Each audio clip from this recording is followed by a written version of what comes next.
I'm in Hong Kong with Stuart Fuller, the global managing partner of King & Wood Mallesons, one of the 10 largest law firms in the world, and a firm that has been formed by merging three firms: the Chinese firm King & Wood, the Australian firm Mallesons, and the London firm S.J. Berwin.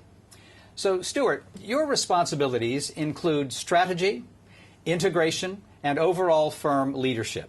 How on earth do you manage such a broad remit? It's a great question, Ralph, and it's good to be with you today. Being able to sleep on planes is the fundamental criteria. Resilience in what you do. I think these jobs are great, but they're very difficult, so you need to bounce back every morning. I think that's driven by love of the job. You know, I once watched a video and it said, unless you like what you're doing, you should change what you're doing. And I'm a great believer in that. And lastly, good people. So, you know, as we integrate the firm and bring this unique firm together, good practice coordinators, good client partners, a very good global exco of my managing partners, and strong COOs. And it's the classic example of, you know, surround yourself with people who are better at you at what they need to do, and then work hard with them to make them excel. Well, there's a lot to do to cover all of these things that are within your responsibility. So I've heard you say that King & Wood Mallesons is the only global firm that is headquartered in Asia. Why is that important? Yes, because it's our key point of differentiation. So I say within the firm quite often, there's lots of global law firms, there's lots of globally integrated law firms, and there's lots of top-tier global law firms. So we need to make a difference and a peer difference to our competitors. So Asia is the big piece for us. And as we go further into this, it's less around the physical, where I am or where Wang Junfeng is. It's where we see the business and the client opportunities. Right. And so how does that deliver value to the clients of your global law firm? Yes. So we sort of have both a business tagline and a strategy of connecting Asia to the world and the world to Asia. So we understand regional clients, and particularly our Asian clients. If they want to do deals everywhere in the world, the firm builds a platform that supports them to do that, but looks through their eyes in how to do it. And equally for international companies, Western companies coming into this part of the world, and particularly into China, how do we help them unravel the mystery of doing business in China? Yeah, so I've heard you say that too before. So what does that mean, that you look through their eyes? I personally think that's a really important idea, but I think it would be worthwhile for you to say a little more about it. Yeah, so I think our Chinese clients doing a deal into Germany, it's how can we help them understand the market, the key issues, the people, the stakeholders they need to engage with, the media, as a Chinese group of Chinese lawyers.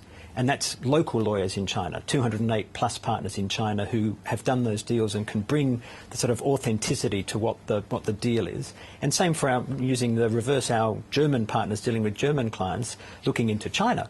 And so bringing that German view of, well, how do I do that in the context of a German market and my German business, but how do I engage Chinese regulators, the Chinese market, my shareholders? Right, seeing it through the eyes of the people on the ground where the transaction is being done. Yes, absolutely. So speaking of all of those different countries, what are some of the challenges you've confronted in putting together such established firms from such different settings? Yes.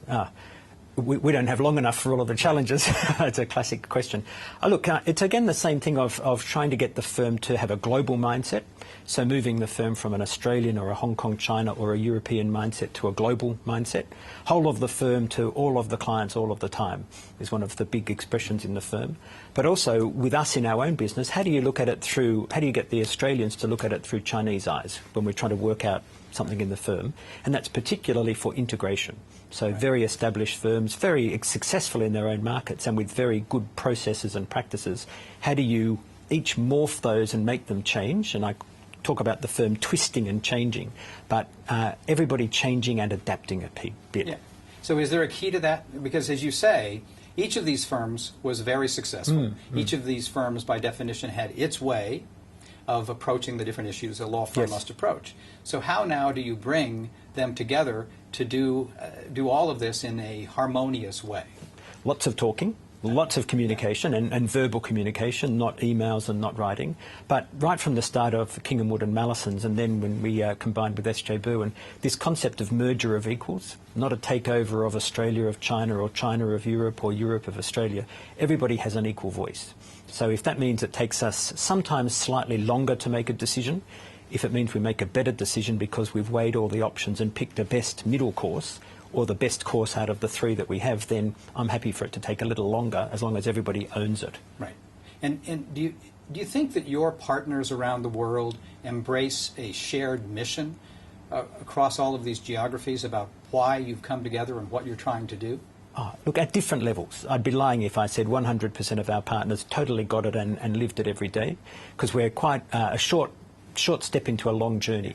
But I think every month and every 6 months that goes by, people see the benefit of merging the firms, that you see the client opportunities, you see the people opportunities through transfers, and you see the firm's brand rising. And I think that creates effectively a passion, a DNA of the firm, which is, hey, we're going okay. You know, life is tough. In fact, it's tough for everybody in our industry at the moment, but we can see progress. And I think if you keep progress moving forward and you get some confidence and momentum, it's a strong thing. Right, and progress is a great motivator and a great way to deepen the belief in what you're doing. So one last question, and that has to do with another legal market, the largest legal market in the world, the United States. What are your plans for expansion in the United States? Yes. Well, it's the most important, deepest legal market in the world. And it's interesting, right from the King & Wood Mallesons merger, we've always said at some point in time we'll need some form of US capability. How we do that, in what form, with whom, are the open questions. And 3 years on, they are still the key open questions for us. But driven by clients, you know, we see a lot of M&A and capital markets activity that has a US connection. At the moment, we work with a lot of good friends in the US. But as we go forward, I think we'll refine our thinking about what we need. And it will come back to, you know, with whom, in what form, and at what time frame. But you do have an objective to be a more significant participant in the legal practice in the United States? Yeah, I think we need a deeper US capability. We'll need something because our clients will require that. But how we do that is far from open at the moment. Well, you can be sure the world will continue to watch what you are doing. Thank you, Stuart. Thank you especially for your candid discussion of the issues that you're dealing with to merge all of these firms together. And we will be watching the progress of King & Wood Mallesons.